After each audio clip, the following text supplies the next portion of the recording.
सुद्धा एक तिकडूनची ब्रीड आहे, पोटा जातीची ब्रीड आहे। पोटा जातीची ब्रीड असल्या कारणाने आपल्या येथील जो गावठी जो गावरान बोकड आहे त्याच पद्धतीचा हा सुद्धा बोकड आहे। आपल्या इथे सेम दिसतात। विषय म्हणजे असा आहे की आपल्या इथली ब्रीड आणि तिकडूनची ब्रीड काही वेगळी नाही।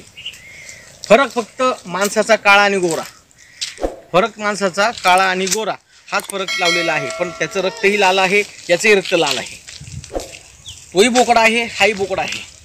पण एवढंच एका परराज्यातून आला म्हणून तो बोकड झाला, म्हणजे तो बाहेरचा बोकड झाला। आता आफ्रिकन माणूस येतो तो माणूसच असतो, तो बोकड नसतो।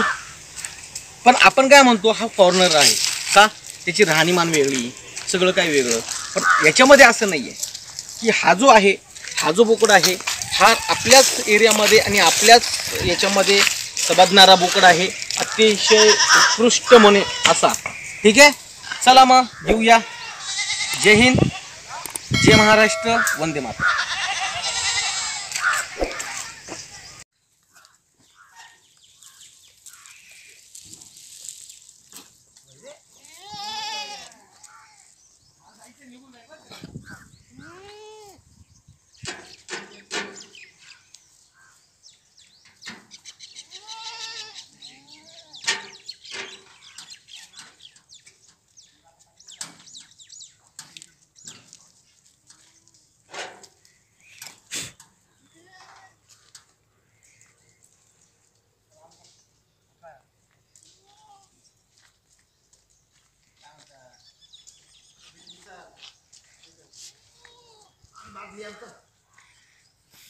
जमीन